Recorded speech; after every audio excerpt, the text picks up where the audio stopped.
Hey guys, welcome to my EOE 224 part 4 of Intention 2. Let's go. In order to give you a proper visual, I thought, a time lapse would give a proper representation of my place. So sit back and enjoy the ride and enjoy this time lapse.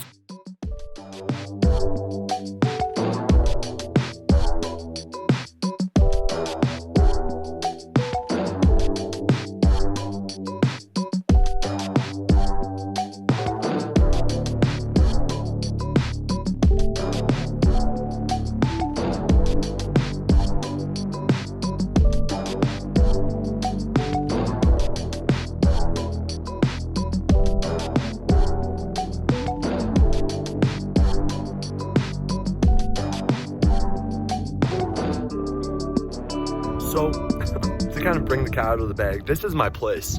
This little bench here, I sit on this bench and I just look at the sky. I feel the nice cold breeze by me. Yes, there's a building right here, and yes, it's kind of man-made, and there's lots of evidence of human endeavor here. But one really interesting aspect that I've noticed over the time of it in my place is these geese. As I sit here in my place, it's evidently quiet. Like, yes, I can hear the rumble of traffic in the background, but I'm one with myself right now. I am in tune with my thoughts, which isn't something that happens very often. I've noticed that throughout this class, I've taken these strategies that allow me to get into my own thought, which isn't something I usually do, which is very beneficial as a teacher, because as teachers, all we do is self-reflection. Every single day we say, did this lesson work? Did it not? Super applicable to education. Another benefit to being in tune with yourself is that it allows you to be in your own thought, to take a step back from overstimulating environments. And in Louvre chapter 8, they actually discuss this fact. And if you want to quote it, the quote is, "Neurologically, human beings haven't been caught up with today's overstimulating environment.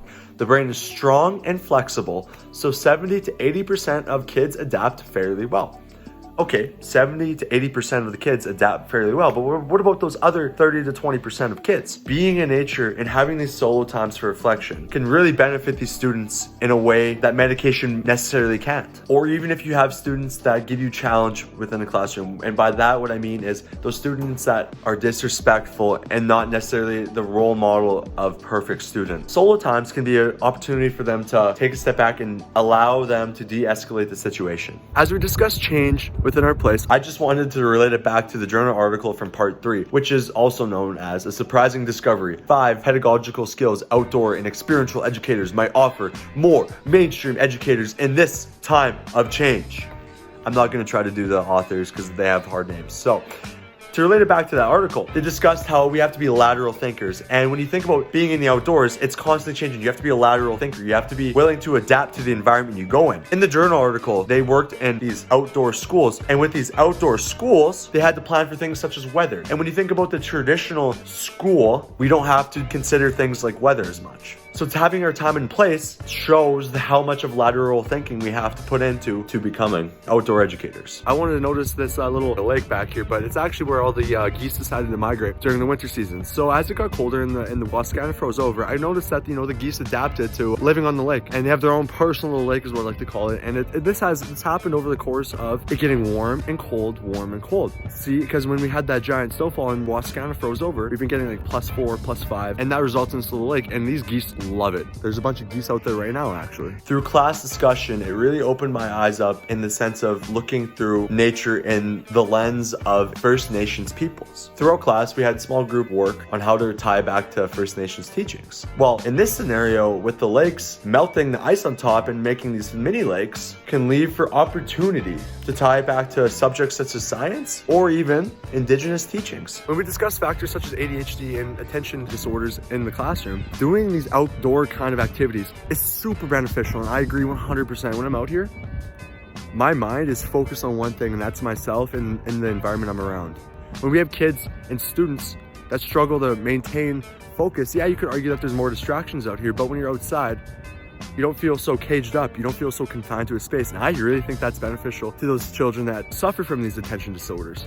So looking at Louvre's book in chapter 4, page 50, the quote, "Countless children who suffer from mental illness and attention disorders do benefit from medication. Yet the use of nature as an alternative, additional or preventive therapy is being overlooked." So my question is, why are we overlooking outdoor therapy as a way that isn't effective? Why are we overlooking this? And by overlooking outdoor education as a way to fix the problem, we just push it aside. I don't think that's right. I think we really need to reevaluate where our morals are in terms of education.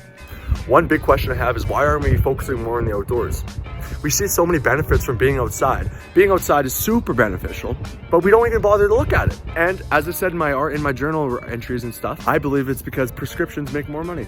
And we don't really want to look at the benefits of being outside because it doesn't make money. I think it's in Luke chapter 4. He discusses that being outside is such a crucial way to benefit our health. Not only does it benefit our health, but it also begins to challenge the traditional ways of education. And in class, we discussed how schools, how they treat students like a factory line. And we all try to fit these kids into this one defined definition of a box of what the kids are supposed to be. And by going outside, I feel like we can challenge this way of thinking. I've had to share this place with nature and animals, even in an urban environment, which is very fascinating. And normally when I do self-reflection videos, I don't do them outside. But in terms of this class, I only felt like it was appropriate to do it outside because I've made a connection with this place to a degree I didn't think I would. As you spend time here, you really start to build a connection with this place. And yeah, I know it's still an urban environment and I get that, but you really do start to feel like an emotional connection to the land you're on, which is really fascinating and I didn't think would happen throughout this class. I can confidently say that in terms of outdoor education, I'm going to be implementing it into virtually as many classes as I can because the importance of it is detrimental. Like, you can't even describe the importance of outdoor education in relation to mental health. The reason I chose this specific spot as my place is because of the fact that you can walk around on this little island on Wascana. It's super beautiful. I recommend it to anybody that has the chance to walk Wascana. Take your time and come check out this little island that they may have. It's like, I think it's a man-made island. It's super beautiful. But the reason behind me choosing this spot is because I can go to different locations within the island, right? And by going to different locations, I can give myself a different perspective. So let's say I wanted to go by the trees that one time. Okay, I go there and I really focus on what has happened to the trees, why the trees are there, and what can happen with the trees there. Or if I decide I want to get more of a view of like water and the lake of Wascana, you can like look at this side, right? So choosing this place was really versatile as it gave me an opportunity to be in tune with myself. After going through that peer-reviewed article, it becomes pretty prevalent that outdoor education teachers do have all these versatile skills that other teachers may not. For example, right here, we have this big drop-off of a concrete drop-off. We're outside, we're doing outdoor education, but if you don't have students that are responsible enough, you don't trust them in the environment that you're doing your teaching in, they could fall off and they could really hurt themselves, or even worse, and nobody needs that, right? There's also other dangers such as hills in my term of place. And as outdoor educators, we need to be very careful to manage these threats and ensure that we trust the students enough to handle these kind of situations, thus proving the versatility of outdoor educators. As I sat in my place, the one thing I noticed is that the wildlife kind of diminishes. The only thing that's still prevalent now is the geese. But when it was warmer outside and there was not snow on the ground, you could see animals such as squirrels. You would see way more birds. This one time, I saw this really pretty yellow bird and I ended up following it while I was doing my run. And it was as if it was taking me on this path. And you don't notice these small little things until you take the time to go outside. You don't appreciate the little things. And these experiences have really shaped how I view outdoor education. And I really do want to implement outdoor education across all subject areas. Even math, you can find ways to implement outdoor education into math. And I really think that when I get into schools as an actual teacher, not just a pre-service teacher, an actual teacher, I do think I can make a difference by having students go outside, have students utilize the outdoors. And because of the fact that we live in such a technologically advanced time, we need to highlight going outside more than we would have in the 90s when technology wasn't as prevalent in society. Now that technology is here, these generations that are growing up with a smartphone in their hand, we need to show them a way to go outside and enjoy the outdoors as well, so that they can appreciate the little things, therefore improving mental health of all students. Talking more about experiential learning. When you tell a class a frozen lake looks like a sea of white, yes, they can visualize it in their head and they can try to picture it. But I would argue that by bringing your kids outside, bringing your students outside, they can get way more experience and have a deeper understanding for what you actually mean. So when you say a frozen lake looks like a sea of white, you can explain that a frozen lake looks like a sea of white. One area that I thoroughly enjoyed before it started snowing and getting cold like it does in Saskatchewan was this spot.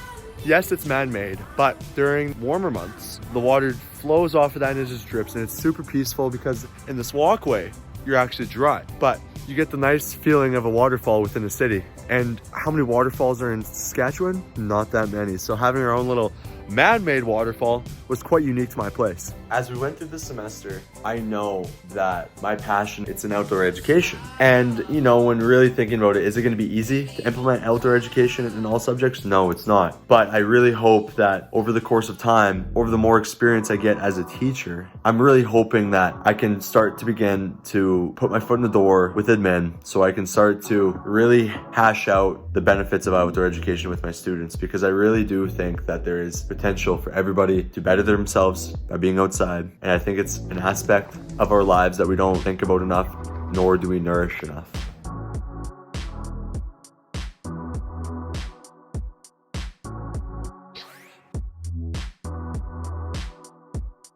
You know, coming to this place on Westcott was kind of interesting because you get to meet all these nice little friends. It's crazy how in a city life you can have little nature experiences like this, eh? Crazy.